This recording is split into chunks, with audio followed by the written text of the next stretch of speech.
Hello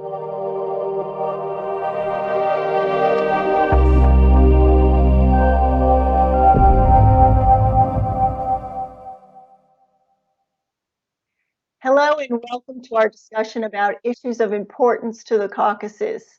I'm Dr. Joanne Lisosky, author and journalism educator, and with me today is Sevinc Osmanqizi, journalist and YouTuber. Hello, Sevinc. We're talking to you today because Ali Aliyev is in jail. He's a doctor and an opposition leader. He was tried and sentenced in just a few hours of criminal libel and defamation. Now, this is connected to you because he was convicted. His conviction is tied to his appearance on Osmanqizi TV, where he voiced his concern about a helicopter crash that happened in November. And suddenly, because he voiced his concern on your program, he's convicted of something he said on your program. How do you feel about that? Well, first of all, I was shocked because this was one of many programs that discussed the same topic. And Ali Aliyev was one of many political figures who aired his views, expressed his doubts, his concerns, and so it was shocking, surprising for me that only this particular interview was picked up and only Ali Aliyev was picked up. So it makes me think that probably the government thought that it made it easy for them to look like as if it's a libel trial. But if you ask people in the streets or people who are following events in Azerbaijan, and personally if you ask me as someone who has been in touch with Ali Aliyev and who has been following how the government was after him for many months, it does look like it is just politically motivated arrest.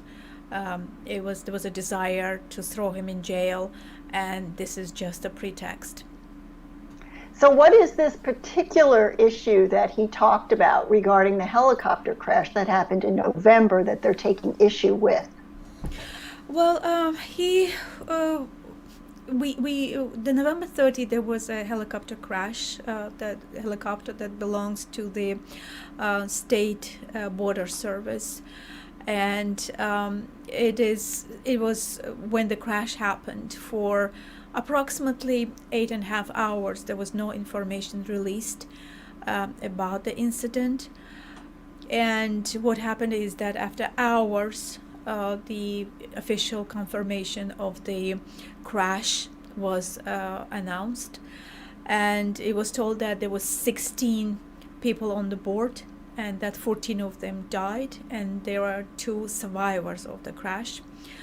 And immediately next morning, these 2 so-called survivors gave interviews, and they said that they lost consciousness, and even though they said that there was no outside interference, that there can be no other reason but the crash itself, and that it wasn't, and a lot of people just thought that it wasn't really convincing, given that the person who did lose consciousness all of a sudden speaks like a spokesperson. And one of them was the VIP party leader, Ali Aliyev. But again, I asked this question because he also has a doctor background. I just asked him, how can indeed a person who lost consciousness get back so quickly, and can tell so many details, like what was his thoughts. And in that interview, he said that there should be, it's because it's a national tragedy. There should be a state commission set up that will conclude journalists, lawyers, intelligentsia, etc., others, so that an objective investigation is carried out. As far as the crash itself, he aired his views that it should not be ruled out that they can be indeed outside interferences, so therefore investigation should be carried out objectively. So again, so many other people also express same opinion, same doubts, so therefore it is very surprising that only he was picked up and he was thrown in jail in a matter of weeks. So the government is questioning his truthfulness or in his criticism of what these two survivors were saying, when he's not the only one questioning the truthfulness or even questioning what they are saying happened at the helicopter crash. He just merely was voicing his opinion about what could possibly happen, and there has been no official investigation that has been concluded yet. So how can things change if he is proven to be correct in what he said? This is an excellent question, Joanne, because indeed there is no conclusion, there is no official investigation results. The investigation by the prosecutor's office is still continuing. So imagine that the investigation says that indeed there was an outside interference or foreign country interference, or that was a terrorist act. We don't know.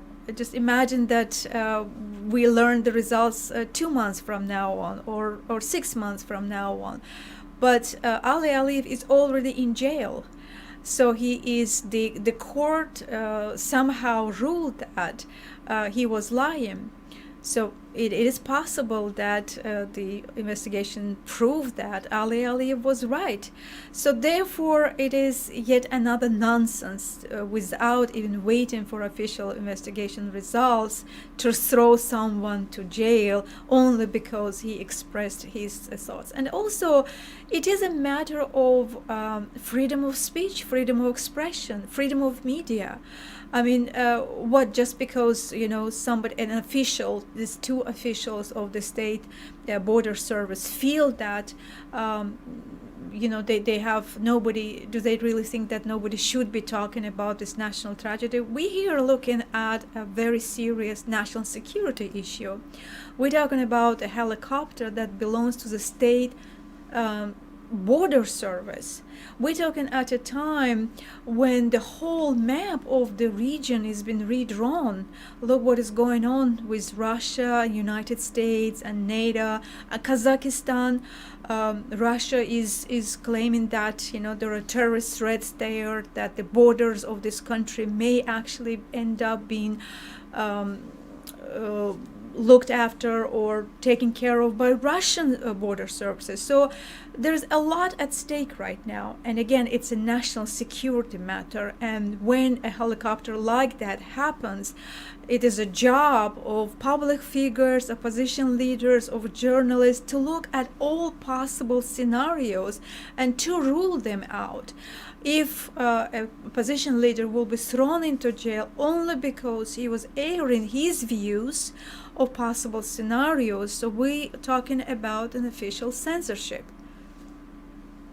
Well, I'll tell you, in the United States, people are constantly airing their opinions and their views on television of what they think is happening, and that is highly protected speech, that you are allowed to make a suggestion or a concern about something that you see in the news. You are invited to, as a journalist or as a columnist, to talk about these things, or certainly as an opposition leader, to ask questions about, is this true, is this not true? That's the role of what opposition leaders are supposed to do. So this seems like a charge that might be politically motivated and not just having to do with this concern that he has about the helicopter crash.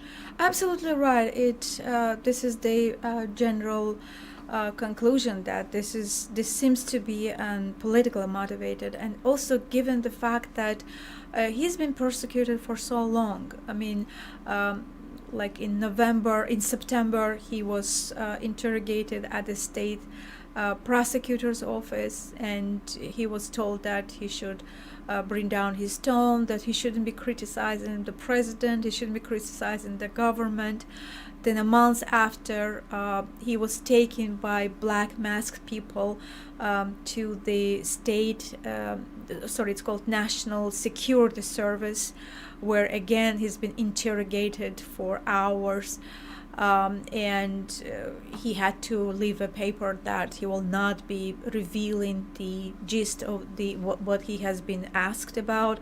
So and also there was a very high-profile public campaign against him when all the pro-government deputies, parliamentarians were attacking him, calling him a traitor, that he a cheater, etc. So there's so many public evidences out there that the government wanted to silence him. And now it achieved its goal. So it leaves no doubt that it was the government was behind it, because it was after him for so long, and this helicopter crash was just a pretext, just to throw him in jail. And also, if you look at how the trial has been conducted, he was hardly given any time even to protect himself, to defend himself. Imagine he is a hypertonic patient, he had a high blood pressure, and he requested medical help, and instead he was told that he cannot leave, that he has to stay there until the judge announces his conclusion. His defense was not given a chance to defend him. The judge, the lawyer asked for more time to get acquainted with the papers, because he was new in the case. It was his first day, and again he was told that, okay, you got 5 minutes to prepare. Imagine, it was the very first hearing at the case, and it opened at 10:30 a.m. By 3 p.m. the judge has already announced his sentence. So it's very weird. I mean, if you look at the timeline, the tragedy itself happened on November the 30th, and look, it's been less than 2 months and the person is already in jail on such a serious accusation. And what also worries me is that it also sets a precedence when a person, the opposition leader gets arrested over a public press interview.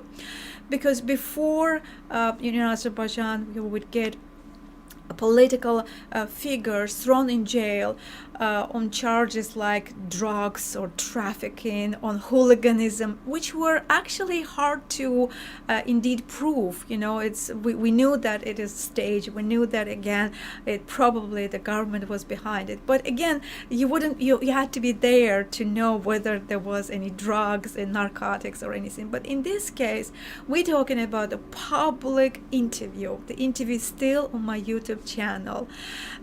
Tens of thousands of people watched it. It is publicly available. People are watching and questioning what is wrong here.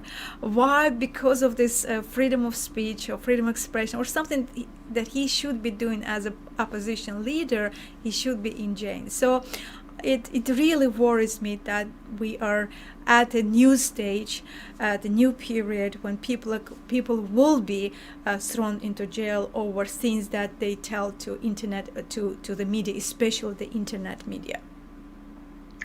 Well, and you talked about timing, and there's another question about the timing.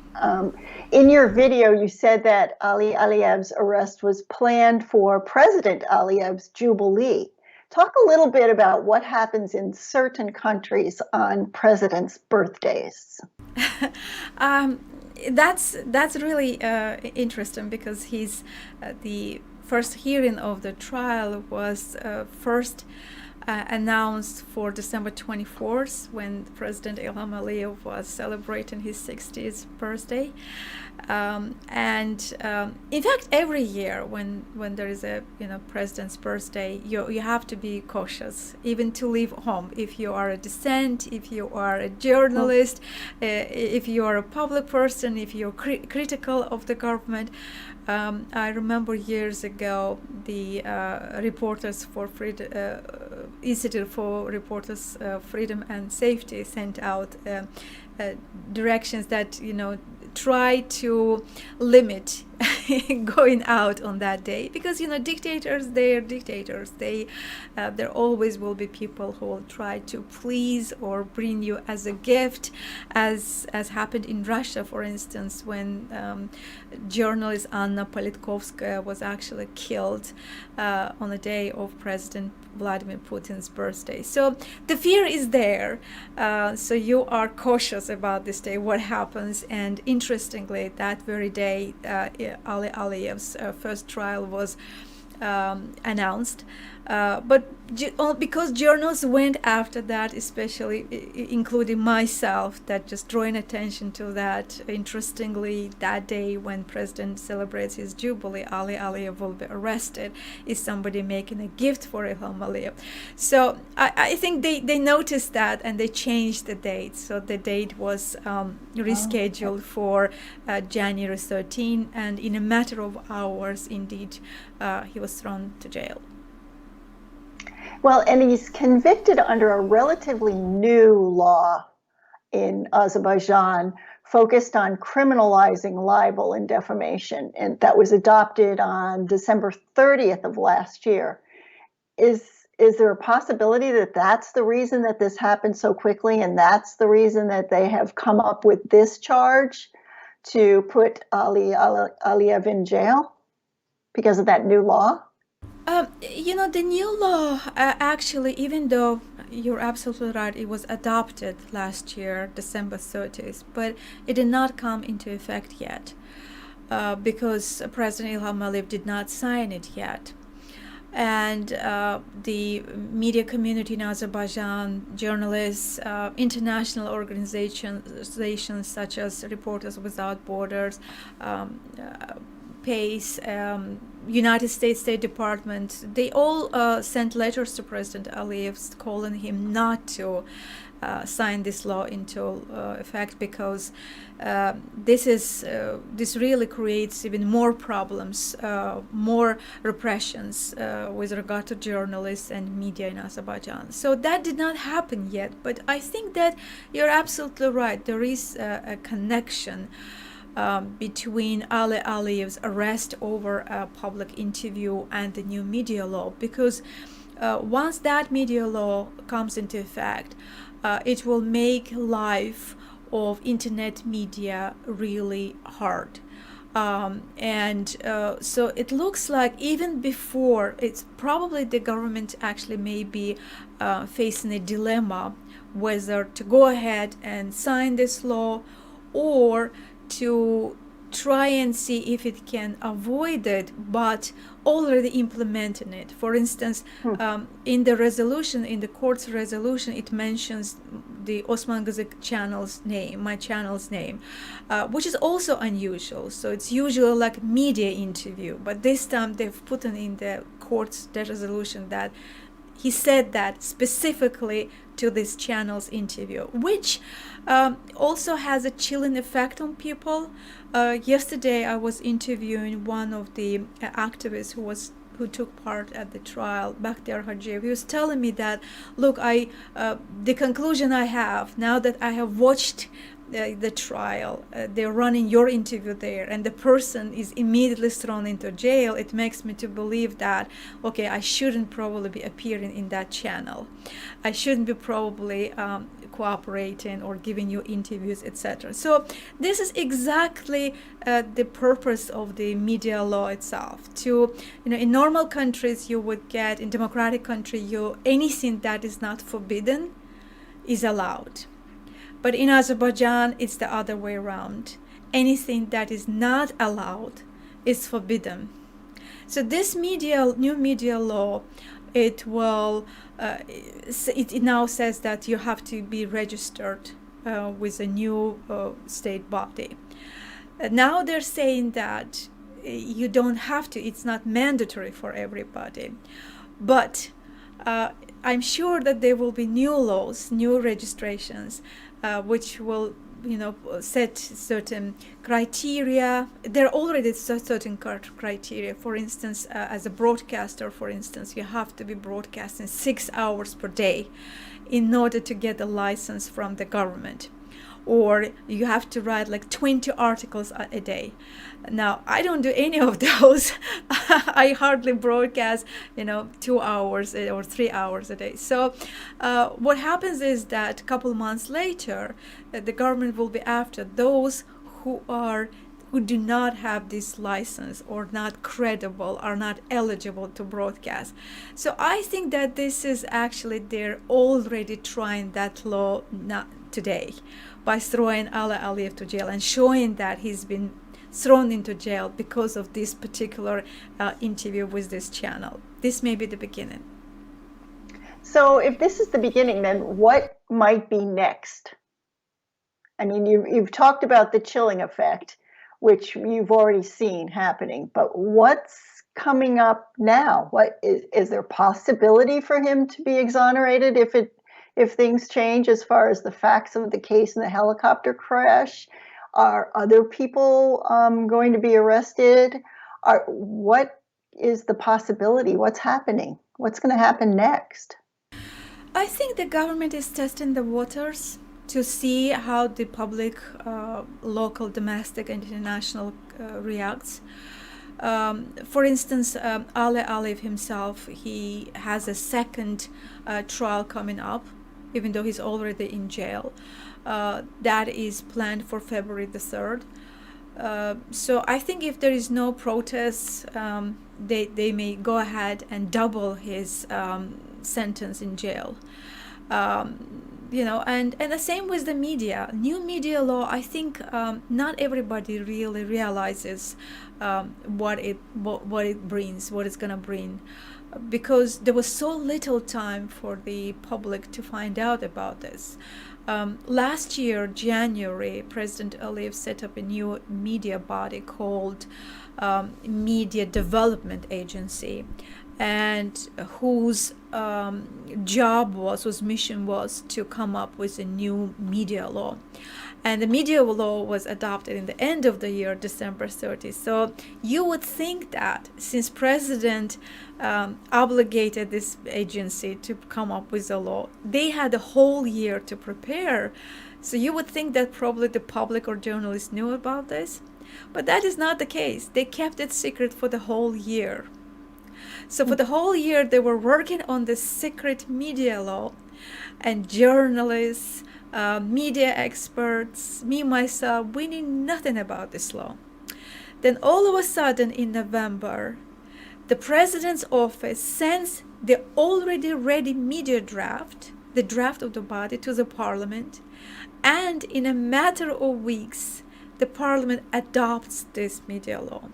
So imagine. And after, actually, this is what Ali Aliyev was telling in the interview with me too, in one of his interviews with me, that this is a nonsense that the law gets adopted, and only after that they start public discussion. Public discussion should take place way before it is introduced to the committees and it is brought to the plenary session. So this law was kept secret. A lot of people, including myself, we did not know what is there.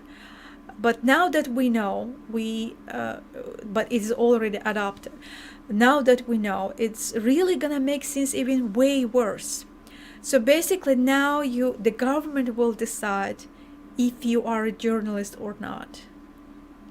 Now you have to be licensed to work as a journalist. So imagine there are so many stringers and freelancers in Azerbaijan. You've been to Azerbaijan, and they're really hard-working journalists who just film these events. They try to get them broadcast. All of them will become illegal. Of course, it's not going to happen overnight, but once the law is in effect, there will be new regulations, new sanctions, new penalties.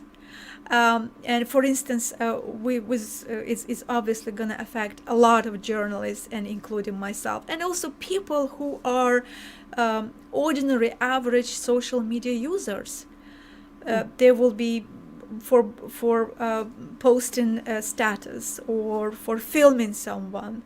This time, anyone can take you to trial, and anyone can sue you because you have been filming without their permission. This is the new reality, and of course, it's going to affect me as well. So what can the international public and the international community and international journalists, what can we do to help in this situation at this point? Well, first of all, this law should be stopped. It should be stopped right away.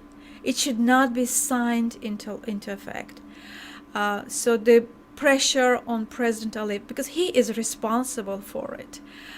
It's not the parliamentarians, it's not the media development agency. No, the president is responsible because it was his initiative, and he is gonna sign it into law. So there should be more pressure on President Aliyev to stop this law. Either that law should be returned back to the parliament for more discussions. But my view is there is even no need for such a law. There are already enough laws regulating media. If, for instance, you are a newspaper, you have to be registered. If you are LTD, limited company, you have to be registered with Revenue Department. If you're a television, you have to be registered with the National TV and Radio Council. So there has already been enough control over media already, and there is no need for creating a new one and registering all the media.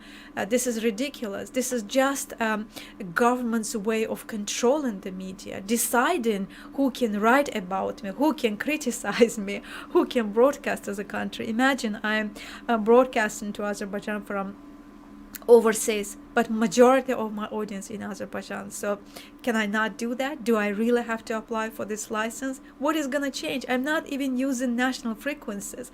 I'm in YouTube, I'm in Facebook. It's all free. Now I will have to go to Azerbaijan. God knows what happens to me when I go. We know what happens to other critical journalists. But now I have to apply for some, and obviously you can tell it right away that I will be denied. I will be denied a license. And what happens then? Then you become illegal. Then giving interviews to illegal channels becomes a crime too. So that's what this law is about. This is just the beginning. A lot of people don't realize that. Now they're lying to people saying that, or this is not mandatory. But I guarantee you that if adopted, I give it only a year, you will see that they will be after all the online media, all the media that is critical of the government, and many of them happen to be doing that from overseas. So this will be something for us to keep our eyes on in the coming months, especially from our comfy seats overseas, to see if it's going to have a negative effect on information being disseminated about the country and around the country. I think that, but also the President Aliyev has already gone too far. He look at the opposition leaders and how the opposition been silenced. It's been thrown to jail. It's been beaten. Like for instance, today Ali Aliyev is in arrest in prison.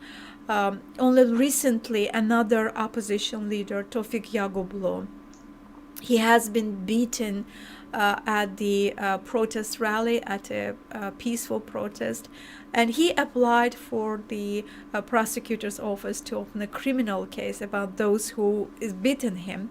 And a couple of days ago, the prosecutor's office sent him a letter saying that they found no evidence to open a criminal case. Or you look at a different opposition leader, Ali Karimli. He also has been severely beaten by the police, and again nobody has been brought to justice. So basically the government's idea is to arrest those who think differently, suppress the opposition, the critical media. And I think what your question was, what is it that international community can do? I think to put sanctions, to bring forward sanctions against President Aliyev or President Aliyev's government, because it does not understand a different language, because this kind of behavior should not be admissible, should not be tolerated. Throwing your political rival into jail over his interviews or over his criticism is not the way to tolerate.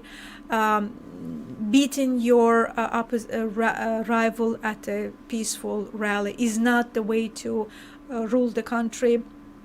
Or adopt a new law when everybody has to be registered and the government has to decide who is a journalist, who is not a journalist, is not democratic. So I strongly believe that what international community do is to show its intolerance to this kind of behavior and bring sanctions against President Ilham Aliyev and his government.